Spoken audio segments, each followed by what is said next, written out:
Okay. So next important function பாரு. இப்போ bankers to the government அப்படின்னு பார்த்தோம். நெக்ஸ்ட் இம்பார்ட்டன்ட் ஃபங்க்ஷன் பார்த்தீங்கன்னா பேங்கர்ஸ் பேங்க். ஓகேவா?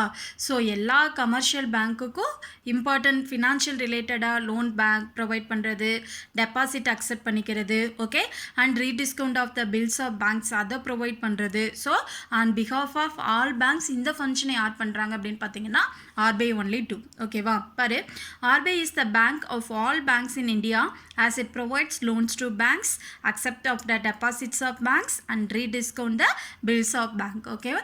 ஸோ மற்ற பேங்க்ஸ் எல்லாம் கஸ்டமருக்கு பண்ணுற அந்த ஃபங்க்ஷனை ஆன் பிஹாஃப் ஆஃப் பேங்க்குக்கு யார் பேங்கர்ஸ்க்கு எல்லா பேங்க்குக்குமே பார்த்தீங்கன்னா யார் பண்ணுவாங்க அப்படின்னு பார்த்தீங்கன்னா RBI. ஓகே, லோன் ப்ரொவைட் பண்ணுறது, டெபாசிட் அக்செப்ட் பண்ணிக்கிறது, ஓகே, பில்ஸை ரீடிஸ்கவுண்ட் பண்ணி கொடுக்கறது. ஸோ அதனால் RBI is called as the banker's bank அப்படின்னு நம்ம டிஸ்கிரைப் பண்ணுவோம். ஓகே, அடுத்தது பார்த்தீங்கன்னா லெண்டர் ஆஃப் லாஸ்ட் ரிசோர்ட். ஓகேவா?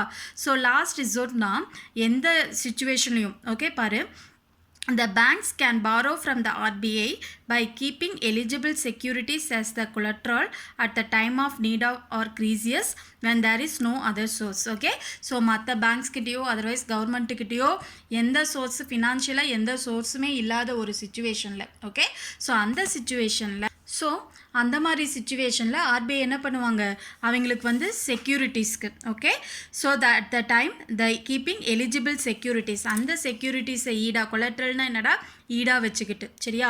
ஸோ அந்த மாதிரி வச்சுக்கிட்டு ஃபைனலாக அந்த மாதிரி ஃபினான்ஷியல் சுச்சுவேஷன் ப்ராப்ளம்ஸ் வர்றப்ப ஃபைனலாக யார் கொடுப்பாங்க, கடன் கொடுப்பாங்க அப்படின்னு பார்த்தீங்கன்னா RBI தான், சரியா?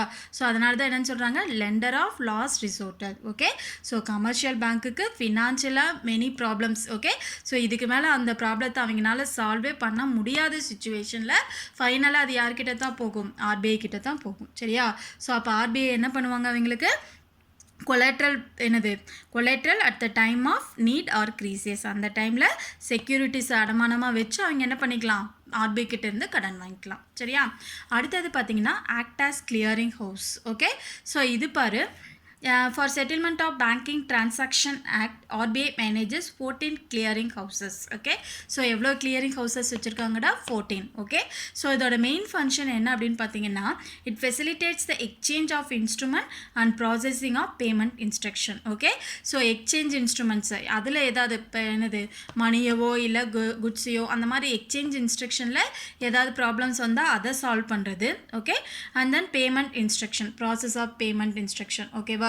ஸோ எப்படி வந்து எந்த மாதிரி இப்போ எக்ஸ்போர்ட் பண்ணுறப்ப இம்போர்ட் பண்ணுறப்ப எந்த மாதிரியான பேமெண்ட்டை வந்து நம்ம பண்ணுறது, எப்படி பண்ணலாம், அந்த மாதிரி இன்ஸ்ட்ரக்ஷன் எல்லாம் த்ரூ என்ன பண்ணுறாங்க, கிளியரிங் ஹவுஸ், 14 கிளியரிங் ஹவுசஸ் வச்சு த்ரூ அது மூலமாக சால்வ் பண்ணுறதும் one of the main important function of the RBI. Okay, அடுத்தது பார்த்தீங்கன்னா custodian of foreign exchange reserve. ஓகேவா? So it act as the custodian of ஃபாரெக்ஸ்னா என்னடா, ஃபாரின் எக்ஸ்சேஞ்ச். ஓகே, ஸோ பாரு, it administrates and enforces the provision of Foreign Exchange Management Act, FEMA அப்படின்னு சொல்லுவோம், FEMA. Okay, 1999. Okay, RBI buys and sells foreign currency to maintain the exchange rate of Indian rupees versus foreign currency. ஓகேவா? So இதோட அடுத்த important point என்ன அப்படின்னு பார்த்தீங்கன்னா இப்போ foreign exchange, ஏன்னா நம்மளோட மணி வேல்யூ ருபீஸ் வந்து டாலருக்கு ஈக்குவலாக இன்க்ரீஸ் ஆயிடுச்சு அப்படின்னாலும் அதுக்கான ப்ராப்ளம்ஸ் அதிகமாக இருக்கும், கம்மியாயிருச்சு அப்படின்னா அதோட இது கம்மியாக ப்ராப்ளம்ஸ் வரும், சரியா? அப்போ அந்த ருப்பியோட, ஓகே, டாலருக்கு ஈக்குவலான நம்மளோட ருப்பி வேல்யூ என்ன ஆகக்கூடாது, கரெக்டாக மெயின்டைன் பண்ணணும், சரியா? ஸோ அதுக்காக என்ன பண்ணுவாங்க அப்படின்னா ஃபாரின், இது ஒரு ஆக்ட், ஓகேவா, foreign exchange management act. Okay, 1999 வந்து லான்ச் பண்ணி த்ரூ அது மூலமாக அவங்க என்ன பண்ணுறாங்க அப்படின்னா foreign currency as well as Indian rupees. ஓகேவா? ஸோ இந்த ரெண்டு எக்ஸ்சேஞ்சையும் பர்ஃபெக்டாக மெயின்டைன் பண்ணுற அந்த ரோலையும் யார் பண்ணுறாங்க அப்படின்னு பார்த்தீங்கன்னா RBI ஒன்லி டூ. ஓகேவா? அடுத்தது பாரு, regulator of the economy. Okay, so money சப்ளையை கண்ட்ரோல் பண்ணி, ஓகேவா, மணி சப்ளையை கண்ட்ரோல் பண்ணி த்ரூ அது மூலமாக நம்மளோட ஜிடிபி ரேட், ஓகே, இன்ஃப்ளேஷன் இதையெல்லாம் கண்ட்ரோல் பண்ணி ரெகுலேட் பண்ணுற ஒன் ஆஃப் த ஹையஸ்ட் அத்தாரிட்டியாக யார் இருக்காங்க அப்படின்னு பார்த்தீங்கன்னா RBI. ஓகேவா? பாரு, it controls the money supply in the system, monitors different key indicators like GDP, inflation etcetera. Okay, so through money சப்ளையை கண்ட்ரோல் பண்ணுறது மூலமாக என்னமா இது ஜிடிபியை வாட்ச் பண்ணுறது, இன்ஃப்ளேஷன் எப்படி இருக்குது அப்படின்னு மெயின்டைன் பண்ணுறது, இது எல்லாத்தையும் யார் பண்ணுறாங்க அப்படின்னு பார்த்தீங்கன்னா RBI ஒன்லி டூ. ஓகேவா? Okay.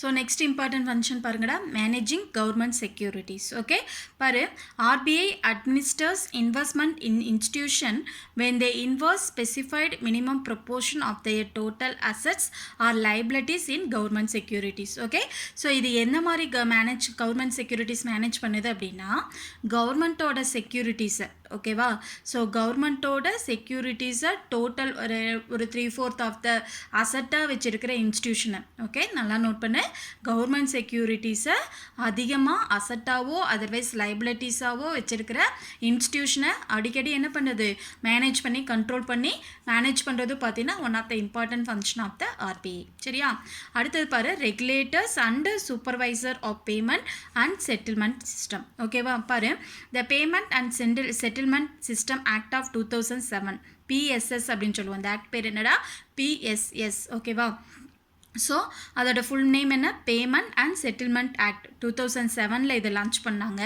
It gives RBI oversight authority for the payment and settlement system in the country.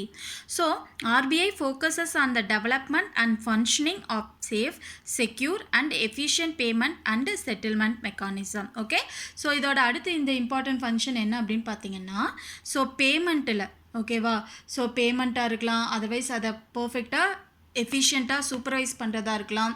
ஓகேவா, ஸோ இது எப்படி அப்படின்னா, ரிசர்வ் பேங்க்கு பொறுத்த வரைக்கும், ஸோ ஆர்பிஐ என்னடா பண்ணுறாங்க, it focus on the development. Okay, கண்ட்ரீஸோட டெவலப்மெண்ட்டுக்காக they can more concentration on the safe, ஓகேவா, safe, secure and efficient payment and settlement mechanism.